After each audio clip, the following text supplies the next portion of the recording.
네, 이번에 제가 한가족 예배에서 설교를 좀 맡게 되면서 두 권의 책을 읽게 되었는데요. 이 두 권의 책이 어떤 것이냐면 바로 이 책입니다. 잘 보이시나요? 이 책이 뭐냐면 사춘기 아들의 마음을 여는 엄마 코칭이라는 책과 여자아이의 사춘기는 다르다라는 이 두 권의 책을 읽게 되었습니다. 이 책을 읽게 된 이유는 제가 한가족 예배 때 부모님들을 대상으로 설교를 하게 되었는데 제가 아직 결혼을 안 했고 그리고 자녀도 없다 보니까 부모님의 마음을 잘 모르는 상태에서 설교를 한다는 게 조금은 부담스러웠습니다. 그래서 우리 부모님들의 마음을 조금이나마 더 이해하고 설교를 하고자 이 두 권의 책을 읽게 되었습니다. 오늘은 그래서 에베소서 6장 4절 말씀과 그리고 이 두 권의 책을 우리 화평교회 우리 부모님들과 함께 좀 나누려고 합니다. 사춘기 여자아이랑 사춘기 남자아이랑 같은 점이 많을까요? 아니면 아예 완전히 다른 존재일까요? 혹시 아시나요, 여러분? 네. 아무도 대답을 안 하길래 제가 답을 알려드리겠습니다. 네, 완전히 다른 존재입니다. 네. 사실 같다면 책이 한 권으로 나왔겠죠. 두 권으로 나온 거 보니까 서로 완전히 다른데, 근데 신기하게도 이 책에 겹치는 부분이 많이 없는데, 이 책에서 한 가지 겹치는 게 있었습니다. 그게 뭐냐면, 인생에서 가장 힘들고 어려운 시기에 대해서 얘기하고 있었는데, 이 두 책이 같은 지점을 가리키고 있더라고요.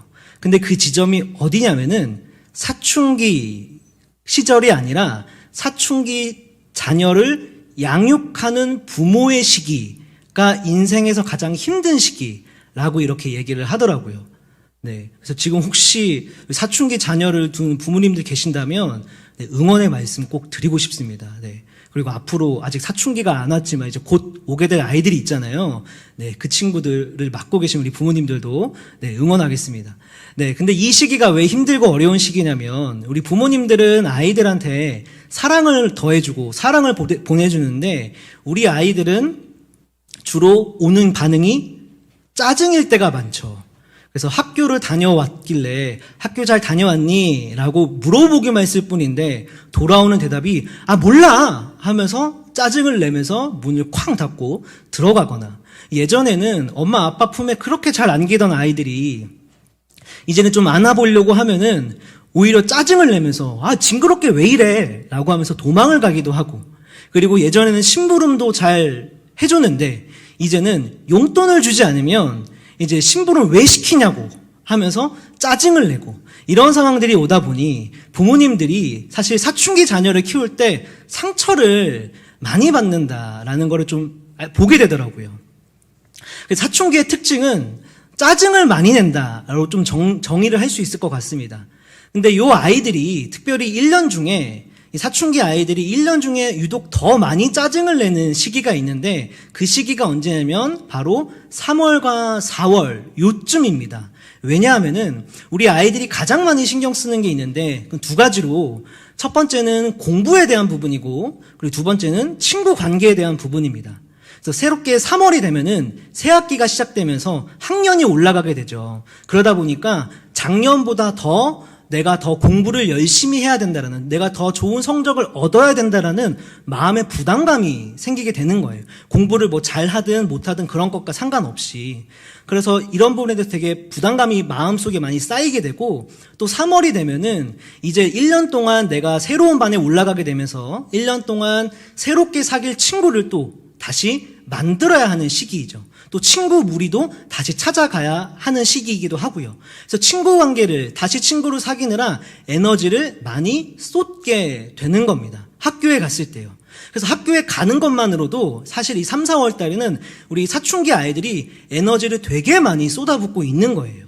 그래서 학교에 가면 에너지를 많이 쏟아붓고 마음이 지치기 때문에 어쩌면 학교에 끝나고 집에 돌아왔을 때 부모님이 학교 잘 갔다 왔니? 라는 그런 물음에 어쩌면 짜증스러운 대답이 나올 수밖에 없는 게 정상이지 않을까, 약간 이런 생각도 듭니다. 아니, 어쩌면 우리 아이들이 내가 지금 공부는 제대로 하고 있는가?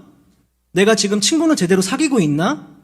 사실 나도 나를 잘 모르겠는 그런 상황 속에서 엄마의 물음에 몰라 라고밖에 대답을 할 수 없는 게 어쩌면 가장 명확한 대답이지 않을까, 네, 이런 생각도 좀 듭니다. 이런 가운데 우리 부모님들은 많은 궁금증이 들죠. 이렇게 우리 아이가 사춘기 시절에 짜증을 많이 낼 때 우리는 어떻게 해야 될까? 어떻게 대처해야 될까? 이 책에서도 좀 그런 부분에 대해서 솔루션을 주고 있었는데 솔루션이 뭐냐면 바로 참으십시오 였습니다. 참고 또 참고 또 참으십시오. 언제까지요? 우리 아이의 자녀의 사춘기가 끝날 때까지 라고 이렇게 이야기를 하더라고요. 왜 그래야 될까요? 이 책에선 뭐라고 얘기하고 있었냐면 부모님들이 그렇게 해주실 때 우리 아이들이 다시 학교에 나가서 친구를 사귈 수 있는 마음의 힘이 생기게 되고 다시 공부할 수 있는 마음의 힘이 생기게 됩니다. 라고 이렇게 얘기를 하더라고요. 그러면서 더 설명하기를 부모님을 수영장의 벽에 빗대어서 설명을 했는데 굉장히 인상적이었습니다. 수영장에 가게 되면은 많은 아이들이 물 한가운데서 놀고 있죠. 근데 그 아이들이 언제까지나 물속에서 놀 수 없습니다. 왜냐하면 체력이 다 떨어지기 때문에 힘들기 때문에 언젠가는 물 밖으로 나와야만 돼요. 그래서 물 가운데서 열심히 놀다가 힘이 다 떨어지면 아이들이 하나 둘씩 수영장 벽에 몰려들게 됩니다. 수영장 벽에 몸을 기대고 혹은 턱을 개고 거기서 잠깐 숨을 돌리고 휴식을 취합니다.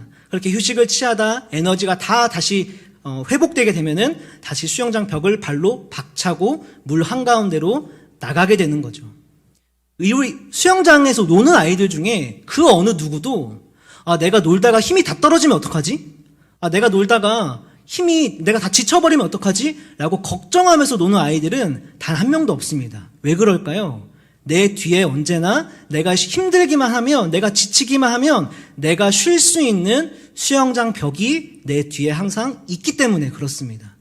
우리 이 책에서 부모님의 역할이 바로 이 수영장 벽과 같다라고 이렇게 얘기를 하고 있더라고요. 그러면서 우리 아이들이 학교에 가서 지치고 왔을 때 우리 부모님들이 수영장 벽처럼 우리 아이들의 지친 마음에 위로와 쉼이 되어줄 때 그 아이들 마음 가운데 다시 학교로 나가서 공부해야겠다. 내가 학교로 나가서 다시 친구를 사귀어야겠다라는 그런 마음이 생긴다라는 거였습니다. 오늘 우리가 함께 읽은 에베소서 6장 4절 말씀을 보면요. 이렇게 얘기를 하고 있습니다. 에베소서 6장 4절 말씀, 우리 같이 한번 읽어볼까요? 시작. 또 아비들아 너희 자녀를 노엽게 하지 말고 오직 주의 교훈과 훈계로 양육하라. 여기서 첫 번째 줄에 아비들아 너희 자녀를 노엽게 하지 말아라 라고 이렇게 나와 있는 걸 볼 수 있습니다. 여기서 노엽게 하지 말다라는 게 무슨 말일까 좀 생각을 하다가 다른 번역본을 좀 찾아보게 되었는데요. 다른 번역본을 보면요. 이렇게 나와 있습니다. 부모들은 자녀의 감정을 건드려 화나게 하지 말고 라고 나와 있습니다. 이 부분을 봤을 때 그냥 이 부분 말씀을 그대로 받아들인다면 자녀의 감정을 건드린다. 이 말은 우리 아이의 자존감을 무너뜨린다던가 아니면 아이를 무시하는 말을 한다던가 아이의 마음에 상처를 주는 말을 한다던가 이런 말을 통해서 우리 아이의 마음에 화가 생기게 하는 현상을 버리지 말라고 얘기를 하는 것이죠. 근데 조금 더 나아가서 이 말씀을 우리가 조금 더 적극적으로 받아들였으면 좋겠는데 뭐냐면 자녀의 감정을 건드려서 화나게 하지 않는 걸 넘어서 자녀의 감정을 풀어주어서 화나게 하지 말게 하고 라고도 우리가 좀 함께 받아들이면 좋을 것 같습니다. 그래서 우리 부모님들이 우리 사춘기 자녀들의 좋은 친구가 되어주셨으면 하는 바람이 있습니다. 그래서 우리 아이가 마음이 어떤지를 항상 좀 돌아보고 학교에 갔다 왔을 때 많이 지쳐 있다면 마음에 어떤 문제가 보인다면 다가가서 얘기를 나누고 물어봐주고 그때 혹시 우리 아이가 그 상황에서 얘기를 해준다면 함께 공감해주고 때로는 위로해주고 누가 화나게 했다면 그 화나게 한 녀석 완전 죽일 놈이라고 같이 좀 응원해주고 이럴 때 우리 아이들 마음 가운데 어떤 힘이 다시 생기게 되냐면 내가 학교로 다시 나가야지 라는 마음이 생긴다라는 것이죠. 저는 우리 아이들이 학교 생활이 결코 쉽지 않을 거라고 생각을 합니다. 학교 성적이 내 마음만큼 안 나올 때가 있을 거고요. 그리고 어쩌면 친구랑 싸우는 날도 올지도 모르겠습니다. 어쩌면 슬픈 날도 있을 거고 억울한 일도 있을 겁니다. 하지만 부모님들이 수영장의 벽처럼 든든히 기대어 서 있는 모습을 우리 아이들에게 보여준다면 그 아이들은 아무리 힘들고 어려운 일이 찾아와도 결코 낙심하거나 무너지지는 않을 겁니다. 왜냐하면 내 등 뒤에는 언제나 나를 믿고 지탱해주는 우리 부모님이 있다라는 걸 믿으면서 말이죠. 우리 화평교회 우리 부모님들이 모두 이런 든든한 버팀목이 되어주시길 간절히 소망합니다.